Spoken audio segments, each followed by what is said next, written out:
We welcome back Joe Fiordaliso, is the president of the New Jersey Board of Public Utilities. Good to see you, Mr. President. Good to see you, Steve. Thanks for having me.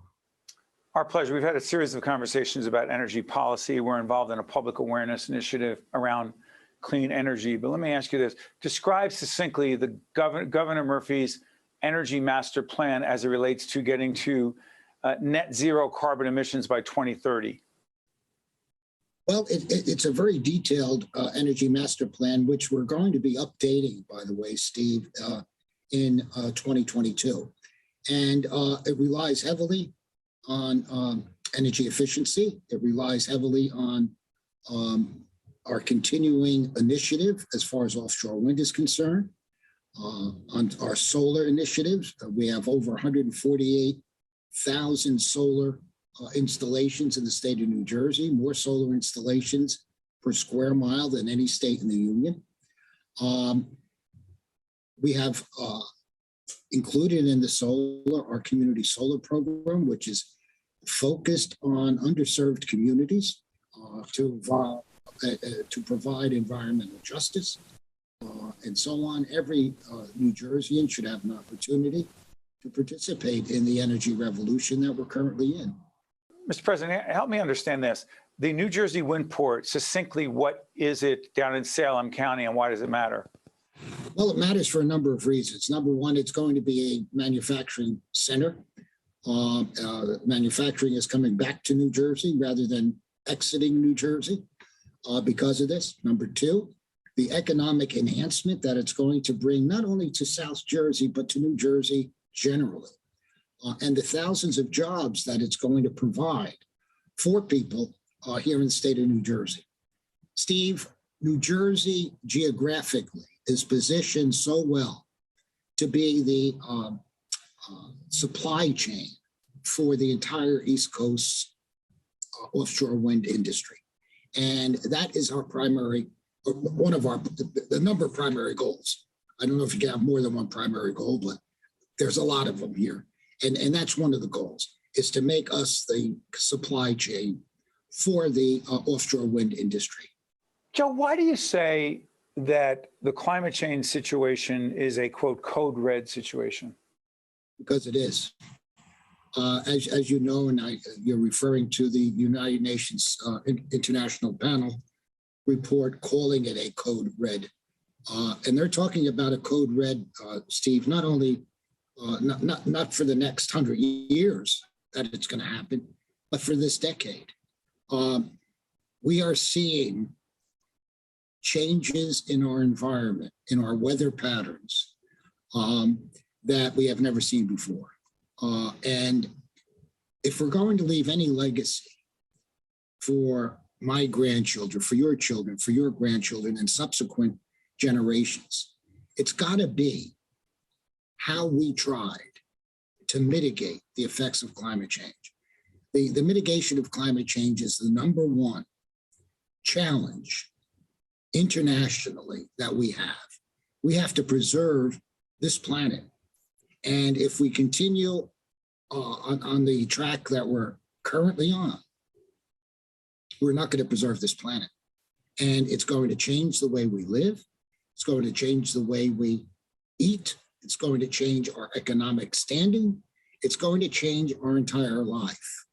So we have an obligation, and I would suggest to you that we have a moral obligation to future generations. But, you know, Joe, devil's advocate, we've had people on who have said, listen, philosophically, we agree with the governor's energy master plan. We understand we need to fight against climate change and deal with it directly. But the pace is too quick. The cost is too great. It costs too much to do what you and the governor are talking about, and you're moving too quickly.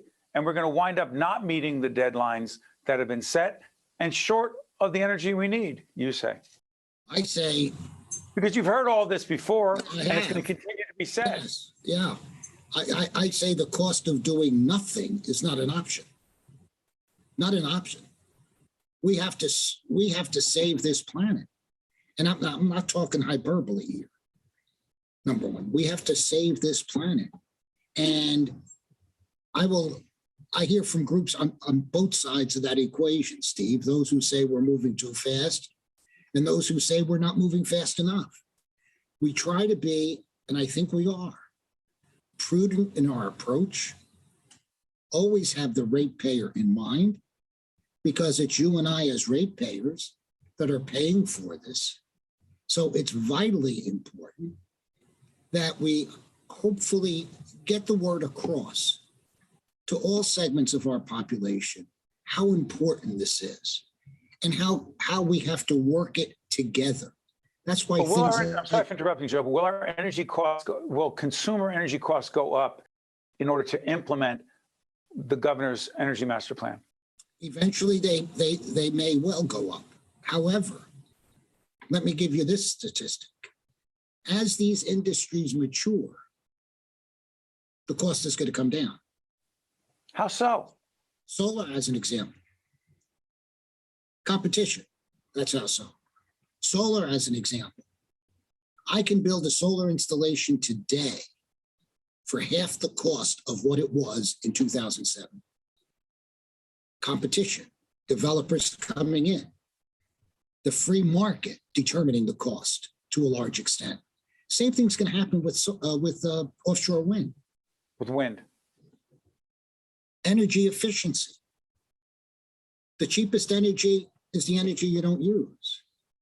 Energy efficiency is a cornerstone of our initiative. We want people to save energy.